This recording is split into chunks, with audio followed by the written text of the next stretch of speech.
안녕하세요. 신학이야기의 신덕식 목사입니다. 오늘은 예수를 믿기는 믿는데 왜 내 삶은 좀 나아지지 않는가, 그러한 문제를 가지고 한번 여러분들과 이야기를 해보기 원합니다. 나는 예수를 잘 믿는다고 믿는데 내 삶은 왜 자꾸 어려워지는가, 그런 분도 있죠. 또 어떤 분은 예수를 그렇게 바르게 잘 믿는 것도 아닌 것 같은데 또 모든 형편이 나아지는 분도 있지요. 그런 분들이 많은 문제를 제시하는데, 저는 그렇습니다. 예수를 믿는데 왜 내 삶은 달라지지 않는가, 거기에 대해서 저는 대답하자면은 진실한 믿음이 없다는 것을 말씀을 드립니다. 예수를 믿어도 정말 바르게 좀 믿어보시면 그 말씀을 안 하게 된다는 거죠. 그러나 예수를 바르게 믿어도 이런 어려움 겪는 분들이 있어요. 그분들은 주로 보면은 하나님의 부르심을 받은 주의 종들이에요. 그 길을 안 가려고 그 말씀에 순종하지 않고 있다 보니까 여러 모습으로 하나님께 혼나고 있는 거죠. 다른 말로 이야기하면은 요나가 하나님의 말씀의 사명을 가지고 그 순종하지 않고 배에 숨어 있으니까 그 배에 타고 있는 모든 사람들이 혼인하고 죽을 뻔했죠. 그것처럼 특별하게 하나님의 종으로서 그 말씀에 순종하지 않음으로써 혼나는 또 하나의 연단이라고 이야기할 수 있는 그런 과정을 이야기합니다. 그러나 대부분 나는 내 나름대로 하나님을 잘 믿고 있는데 내 삶은 왜 이런가, 그것을 할 때 제가 말씀드리고 싶은 것은 정말 진실한 믿음이 없다, 그렇게 말씀을 드립니다. 진실한 믿음이 없다는 것은 쉽게 여기서 내가 아쉬울 때만 하나님 찾는다는 것이지, 형식적인 믿음이고 내 필요할 때만 찾는 그러한 믿음이라는 것이지. 우리가 그런 사람들이 교회를 열심히 가죠. 열심히 나가서 예배도 드리고 헌금도 잘 드립니다. 그런데 그것을 믿음으로 생각하면 잘못됐다는 것이지. 그 믿음이라는 자체를 저와 여러분이 확실하게 잘 알지 못하다 보니까 내 믿음은 괜찮은 줄 알죠. 그 믿음이라는 것 자체를 여러분 한번 제 말을 들어보세요.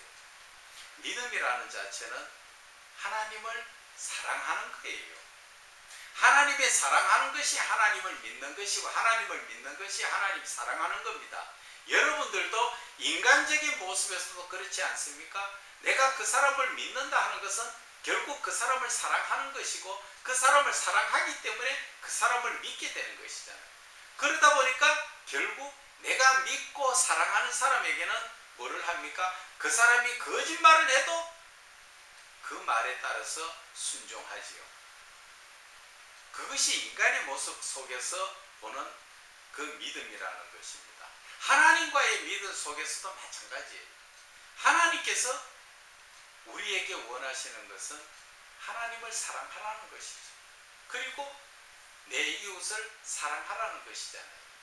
그래서 결국 믿음이라는 것은 사랑이라는 것이고, 사랑하는 자는 하나님의 말씀에 순종하는 것이지요. 그것이 요한복음 15장 10절 이하에 보면 나오는 말씀이잖아요.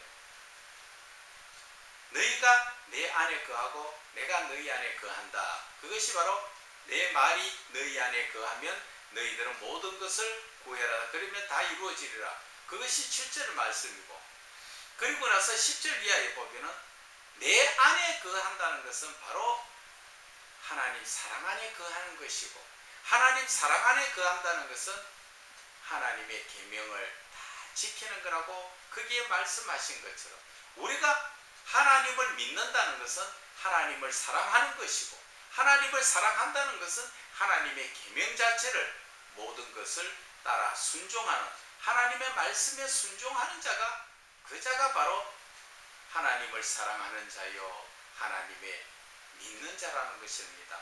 그런데 여러분들은 그러한 믿음의 삶을 살고 있느냐는 것이죠. 그렇지 못하면서 우리는 어떻게 합니까? 내 믿음, 내가 보는 믿음, 내가 이렇게 믿으면 잘 믿는 거 아닌가, 그렇게 이야기하지만 이 믿음이라는 자체는 결국은 하나님을 사랑하고 순종하기 위해서는 하나님을 만나야 된다는 것입니다. 하나님은 저와 여러분들을 사랑하셔가지고 오늘도 만나려고 기다리고 계세요. 여러분들 마음 문 앞에 오셔서 늘 문을 두드리지요. 열기만 열면 하나님이 들어오시려고 하는데 우리가 그 문을 못 여는 것은 내 마음속에 세상적인 것으로 아직 꽉 차 있기 때문에 하나님 중심적으로 사는 게 아니라 나 중심적으로 살다 보니까 세상의 것이 아직까지 내 마음속에 꽉 차 있으니까 하나님이 오셔서 내 마음의 문을 두드려도 열지 못하고 그러다 보니까 내 삶이 어려워지면 그제서야 주여 하면서 찾는 아쉬울 때만 찾는 그러한 믿음이 되어 있다는 것입니다. 그리고 두 번째는 진실한 믿음이 없다는 것은 말씀에 순종하지 않는다는 것이죠. 하나님의 계명을 지키지 않는다는 것이죠. 저와 여러분의 성경 말씀은 성경은 들고 다니면서 그 말씀도 들어 읽어보고 하지만 그 말씀을 정말 내가 이 말씀대로 살아야겠구나 그렇게 다짐하면서 사는 사람들이 얼마나 있습니까? 그런 분들은 그 삶이 다릅니다. 정말 한번 봐보세요. 신앙도 모태신앙, 그래서 모태도 이미 아마 3대, 4대 내려가는 그 가정에는 그 삶이 평화롭고 부족함이 없도록 하나님께서 다 그렇게 채워주고 계시잖아요. 주변 한번 봐보세요. 제 말이 맞습니다. 그래서 하나님 안에서 순종의 삶을 살 때 하나님께서는 늘 함께 하시고 부족함이 채워주신다는 것이죠. 그래서 내가 온전한 삶을 살게 되면 내 삶이 나아질 수밖에 없는 거예요. 그런데 내가 나아지지 않고 있는 것은 다시 내 믿음을 생각해 보라는 것입니다. 그리고 진실한 믿음이 없다는 그 자체에서 우리는 하나님의 그 앞에 드려지는 그 기도에 간절함이 없다고 저는 말씀드리는 것입니다.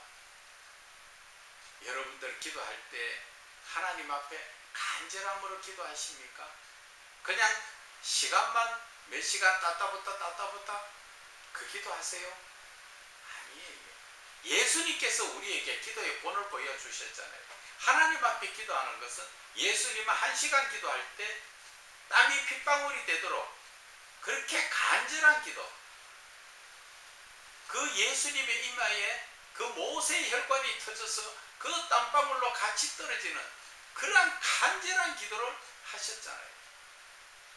예수님이 몇 시간씩 따라서 기도했는 거 아니잖아요. 1시간 기도하고 제자들이 또 걱정이 돼서 나와서 보시고 그리고 또 가서 기도하시고 또 내려와가 보시고 세 번째 마지막 기도를 하셨죠. 그래서 여러분들에게 말씀드리고 싶은 것은 하나님 앞에 기도할 때 간절한 기도를 하라는 거죠. 길게 기도하는 게 중요한 게 아니라 내가 얼마나 진실되고 간절하게 하나님 앞에 기도하는가. 그렇게 기도의 삶을 살 때 하나님께서는 우리의 삶에 다 책임져 주십니다. 참 신기한 것은 내가 진실한 믿음으로 내가 하나님께 나아갔을 때 하나님께서는 내 자녀들이 하나님을 믿지 않고 있지만 그 복을 나에게 주신 복을 자녀들에게 다 주시는 것 참 신기합니다. 그것은 저만 느낀 게 아니라 주변의 많은 분들이 그것을 느끼고 있습니다. 내가 하나님을 바로 믿으니까 자식들이 첫째 먼저 잘 되는 것이 눈에 보이더라는 것이죠.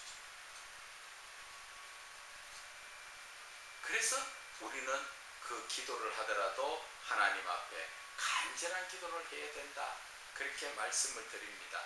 그리고 내가 예수를 믿는데 왜 삶이 나아지지 않는가? 그것은 간절한 믿음이 없다는 그 말씀 속에서 내가 아직까지도 세상 삶에 빠져 있다는 것을 이야기하는 것입니다.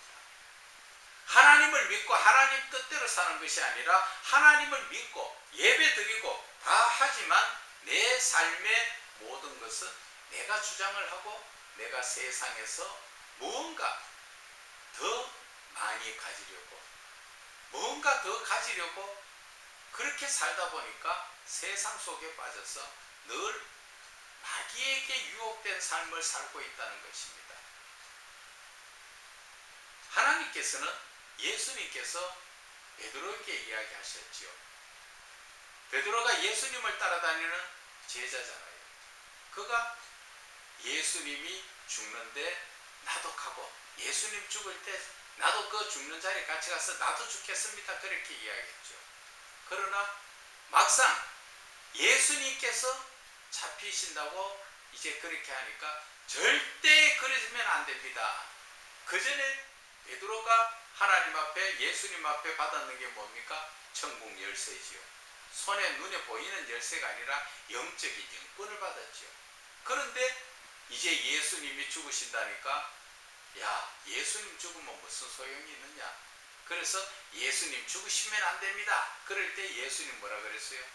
사단아 내 뒤로 물러가라. 그 짧은 순간에도 사단이 들어와서 흩어져 놓기 때문에 그래서 우리가 세상 삶에 빠져 있다는 자체는 항상 내 주변에 내 속에는 이 어둠의 세력들이 들어와서 늘 예수님을 유혹하듯이 예수님 그 40일 금식하고 높은 곳에 가서 만천하만국을 보여주면서 너는 내한테 절 한번 해라. 그러면 이 모든 것을 더하여 주리라. 그렇게 말했죠. 사단이. 그것처럼 저와 여러분에게도 호시탐탐 사단은 세상적으로 이끌어 가려고 우리 주변에서 늘 맴돌고 있습니다. 그런 거 안 느껴지십니까? 그리고 주변에 보면은 어떤 신앙에는 또 보면은 늘 돌이나 나무에게 얼마나 비나이다 하면서 무릎 꿇고 절합니까? 그러니까 마귀가 그 먹고 사는 문제 그렇게 또 도와주는 것도 많죠. 그러나 우리는 살아계신 하나님을 믿기 때문에 우리는 그 하나님과의 믿음이라는 그 관계성을 가지고 살아야 되는 것입니다. 내가 이만큼 믿고 이만큼 살았는데 내가 왜 지금 나는 이렇게 살림이 안 풀리나 내 모든 것이 왜 이렇게 막혀 있느냐. 그것은 둘 중에 하나죠. 하나는 당신이 주의 종이고 그 주의 종의 길을 불순종하고 있으니까 막혀 있고 두 번째는 하나님의 온전한 신앙적 삶을 살지 못하고 있다는 것입니다. 그래서 하나님과의 관계에서 나는 열심을 가지고 믿고 있으나 로마서 그 10장에 나오죠. 하나님의 그 뜻대로 그 의를 따라 사는 것이 아니라 결국 교회에서 내 의를 드러내려고 하다 보니까 하나님의 그 영광에 가지 못하는 열심은 있으나 내 자신을 높여지는 그러한 믿음이라는 것이지요. 그래서 우리는 항상 신앙 가운데서 저와 여러분이 잘 이렇게 자신을 돌아봐야 됩니다. 그래서 돌아보면서 내 모습이 정말 하나님이 인정하시는 그런 믿음이 되는가 그것을 살펴볼 줄 알아야 된다는 것이지요. 그래서 내가 예수를 믿는데 왜 내 삶은 풀려지지 않는가. 거기서 두 번째로 바라보면은 예수를 못 만났다는 것이죠. 나는 열심을 가지고 교회는 왔다 갔다 하지만 앞서 이야기한 아쉬울 때만 찾는 믿음이고 말씀에 순종하지 않는 믿음이고 기도에 간절함이 없는 믿음이고 세상 삶에 빠져 있는 믿음이 되다 보니까 결국 예수님을 만나지 못하고 있다는 것이죠.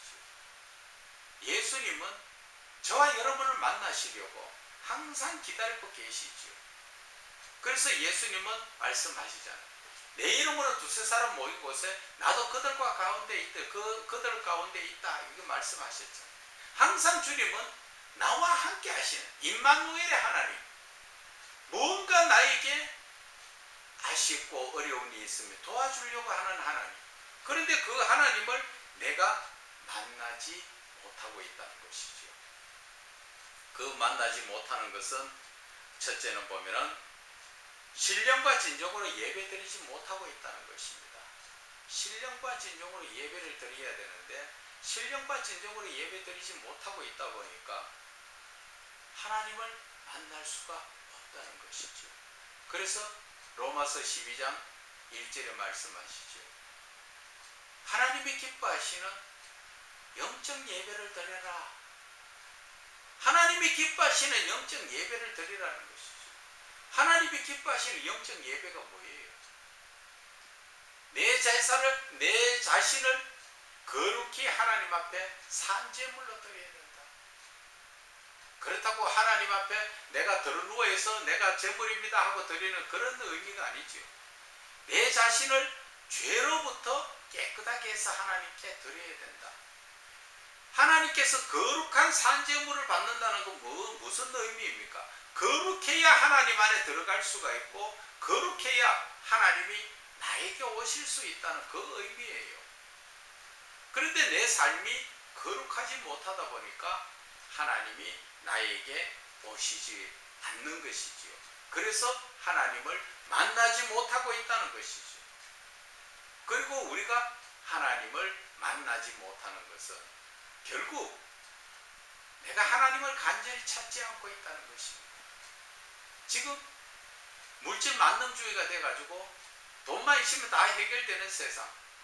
뭐가 답답해서 하나님 앞에 간절한 기도합니까? 여러분들 솔직한 얘기를 안 그래요? 뭐가 답답합니까? 돈만 있으면 해결 다 되잖아요. 그래서 하나님 앞에 기도해도 돈 주세요잖아. 안 그래요? 하나님을 만나기 위해서 간절히 찾는 기도가 아니라 하나님 내 필요한 것만 주시면 됩니다. 그 더 이상 하나님 저한테 간섭 안 해도 돼요. 그런 믿음이죠. 그런 믿음. 그러다 보니까 우리가 하나님 안에서 하나님을 만나지 못하고 헤매이는 그러한 모습을 보게 되는 것입니다. 그래서 성경의 신명기 28장 2절의 말씀은 네 하나님 여호와의 말씀을 청종하면 이 모든 복을 내게 임하리라. 이 말씀이 무슨 뜻입니까? 하나님께서 하시는 모든 말씀을 청종한다는 것은 내가 그 말씀을 잘 듣고 그 말씀에 순종하게 되면은 하나님께서 예배하신 그 모든 복을 다 우리에게 주시겠다는 것이죠. 하나님은 뭐든지 다 주시려고 예비대가 있는데 내가 받지 못하는 것은 내 부족이고 내가 뭔가 신앙적으로 잘못됐다는 것을 이야기하는 것입니다. 그래서 저는 여러분들에게 말씀드리고 싶은 것은 좀 더 하나님께 신령과 진정으로 예배드리시고 하나님을 만나기에 힘쓰라는 것이죠. 그래서 여러분 자신의 지금 신앙을 하나님이 보는 입장에서 한번 봐보라는 것이죠.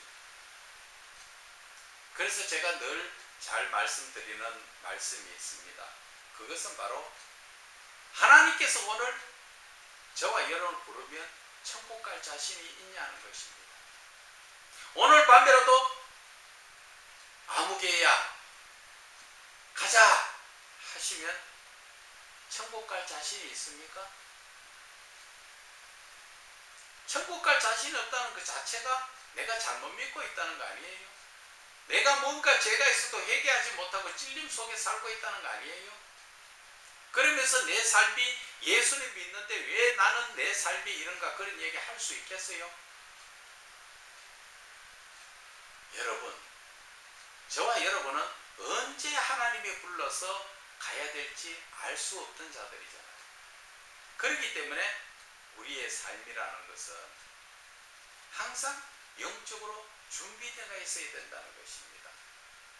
그것을 하지 못하다 보면 내 삶 속에서 나는 이렇게 예수 잘 믿고 있는데 내 삶은 왜 이런가 그런 소리를 하게 됩니다. 그 소리 하기 전에 먼저 내 자신의 신앙을 우리는 잘 살펴봐야 됩니다. 내가 하나님의 말씀을 잘 듣고 하나님의 그 말씀대로 내가 순종하고 있는가? 신명기 8장 2절에는 너희들이 이 고난을 40년의 고난 속에 있는 것은 너희가 하나님의 말씀을 듣는지 안 듣는지, 하나님은 그것을 알고자 시험하고 있다는 것을 말씀하셨죠. 왜 시험합니까? 8장 16절에 보면 마침내 너희에게 복을 주시려고. 너희들이 복받을 그릇이 되느냐? 그것을 바라보고 그 그릇에 따라서 하나님은 복을 주시기를 원하시는 것이죠. 그래서 우리는 항상 하나님의 말씀에 귀를 기울이고 그 말씀, 들은 말씀대로 순종하며 사는 것이 그게 믿음입니다. 하나님의 말씀 따로 내 삶 따로는 그 믿음 아니지요. 그래서 우리가 다시 한번 내 자신을 돌이켜봐야 된다. 그러면서 마태복음 6장 33절의 말씀이 있죠. 너희는 먼저 그의 나라와 그의 의를 구하라. 그리하면 이 모든 것을 더하여 주시리라. 이 모든 것을 더하여 준다는 것은 마태복음 6장 30절 이하에 무엇을 먹을까 마실까 입을까, 인간이 살아가는 그 삶 속에서 필요한 모든 것은 하나님께서 예수를 믿는 자 너희들의 필요한 것을 이미 다 알고 계신다 하잖아. 그런데 우리는 하나님이 알고 계시는 것, 덤으로 줄락하는 그것만 구하고 있지, 하나님께서 말씀하시는 너희들이 그런 것이 있다면 그것보다 먼저 구해야 될 게 있다. 그게 뭡니까? 그것이 바로 그의 나라와 의를 구하라. 하나님의 내 마음속에 주인이 되도록 하나님을 모셔드리라. 그리하면 이 모든 것을 더하여 주시리라. 하나님은 그렇게 약속하시는데도 우리는 그 약속의 말씀을 붙들지 못함으로써 하나님의 뜻대로 살지 못하고 결국 하나님이 엄청난 하나님의 그 보화를 하나님의 상속자로서 주시는 그 권능을 받아 누리지 못하고 내 삶은 어제나 오늘이나 예수를 믿으나 안 믿으나 변하지 않고 사는 그것이 기적이에요. 예수 바로 믿으면 다 변하게 되어 있습니다. 예수 믿고 안 변했다는 그 자체가 기적입니다. 인정하십니까? 그렇기 때문에 저와 여러분이 정말 이 세상에서 좀 더 나은 삶을 살고자 한다면 예수를 믿고 변화가 되어야 됩니다. 그 변화된다는 것은 하나님의 말씀에 따라서 사랑의 삶을 살아야 된다는 것이죠. 하나님을 사랑하고 이웃을 내 몸같이 사랑하는 그러한 삶을 사시라는 것이죠. 그러면 그 삶이 자연적으로 변화되고 물질적인 것 모든 것도 하나님께서 다 채워주십니다. 인정하십니까? 감사합니다.